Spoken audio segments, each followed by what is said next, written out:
In the early days of American football, the sport was raw, violent, and barely organized.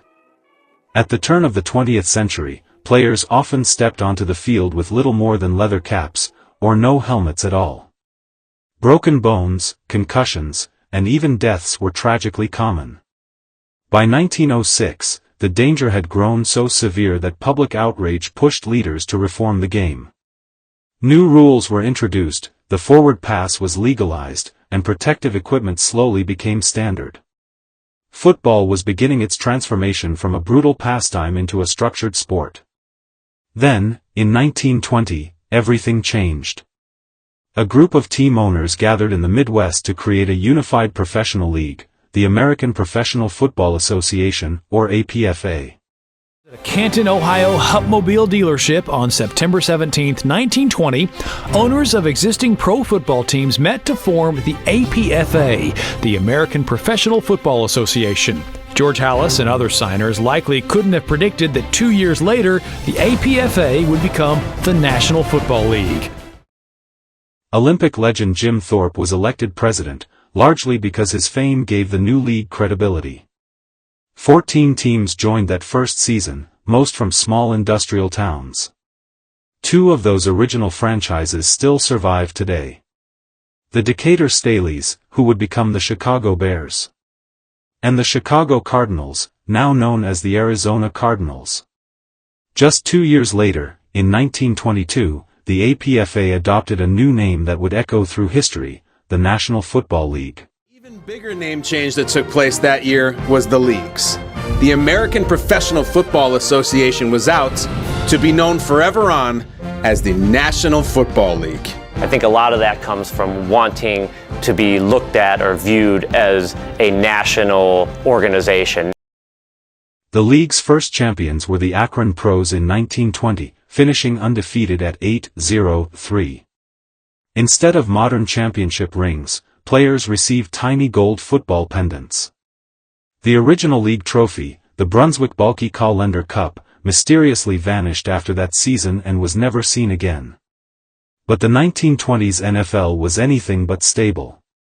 Teams constantly appeared, relocated, and disappeared. Some franchises lasted only a single game.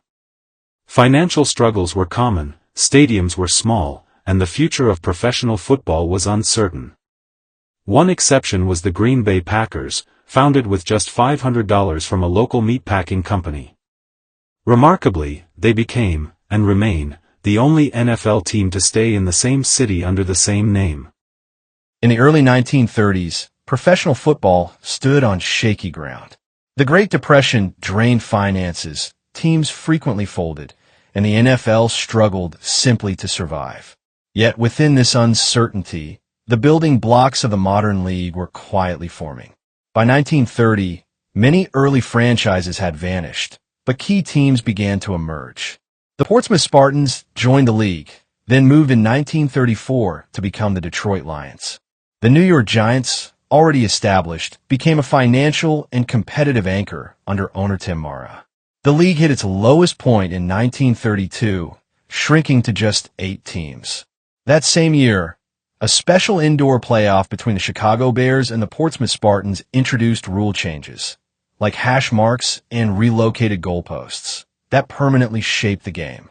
Then came 1933, a turning point. The Philadelphia Eagles and Pittsburgh Pirates entered the league. Divisions were created, and the first official NFL championship game saw the Bears defeat the Giants 23-21, bringing national attention to professional football.